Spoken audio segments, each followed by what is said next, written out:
नमस्कार साथियों, बहुत बहुत स्वागत है, अभिनंदन आप सभी का। मैं आदर्श पांडे इलाहाबाद विश्वविद्यालय से। तो अब बीए, बीएलएलबी और इन सब का कट ऑफ जो है वो आ चुका है। अब आज जो कट ऑफ आया है वो बीएससी वालों का आया है, BSc bio maths home science. तो क्या है कट ऑफ, कितना गया है, वो सारी बातें करेंगे। आप लोग को नोटिस दिखा देते हैं पहले। तो बीएससी मैथ्स का जो कट ऑफ गया है वो अभी अनरिजर्व्ड कैटेगरी का आया हुआ है, चाहे वो मैथ्स हो, बायो हो या फिर होम साइंस हो। तीनों जो भी जितने भी कैटेगरीज़ हैं, चाहे वो जनरल हो, ओबीसी हो, एससी एसटी या फिर ईडब्ल्यूएस किसी से भी हो, अनरिजर्व्ड कैटेगरी की कट ऑफ आई है। बीएससी मैथ्स की जो पहली कट ऑफ हो 647 नंबर है, 647 एंड एबव।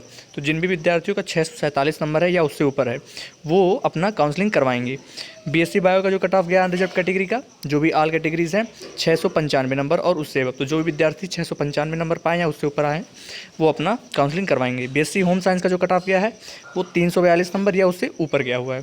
तो ये कट ऑफ है अनरिजर्व्ड कैटेगरी का, इन द सेंस कि कोई भी कैटेगरी इसमें आ सकता है, चाहे वो जनरल से हो, एससी एसटी या कोई भी कैटेगरीज हैं, ठीक है। और कैटेगरी वाइज भी कट ऑफ आएगी, थोड़ा सा उसके लिए समय लगेगा। अब डेट क्या है इसका, रजिस्ट्रेशन और डॉक्यूमेंट का अपलोड करने का जो डेट है वो 13 नवंबर 2022 से 14 नवंबर 2022 तक है। टाइमिंग है आप लोग की 9:30 बजे से लेकर के 11:30 बजे तक।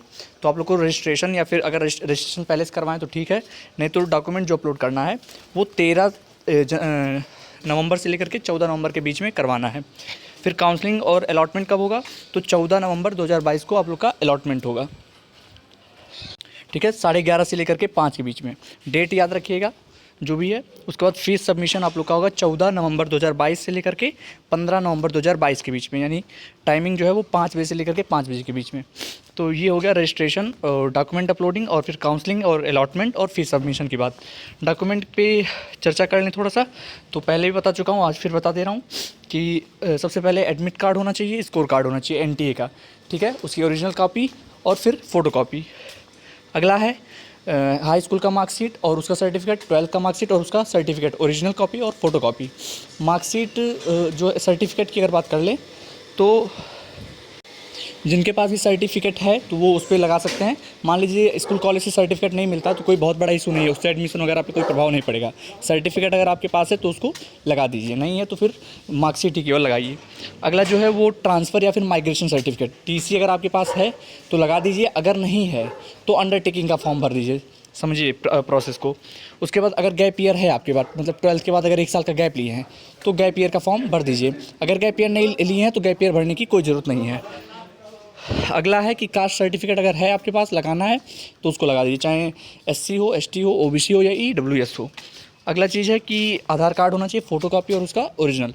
फिर एंटी रैगिंग वाला जो है फॉर्म टेलीग्राम वगैरह पर अपलोड है, एंटी रैगिंग का सबको भरना है। तो ये कट ऑफ्स की बात हो गई।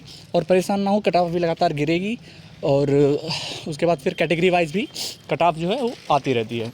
तो ये अपडेट था, बाकी और भी कोई अपडेट होगा वो आप लोग तक पहुंचता रहेगा चैनल के माध्यम से। चैनल से जुड़े रहें और कट ऑफ को लेकर परेशान ना हो, लगातार कट ऑफ अब नीचे गिरेगी। चलिए, धन्यवाद।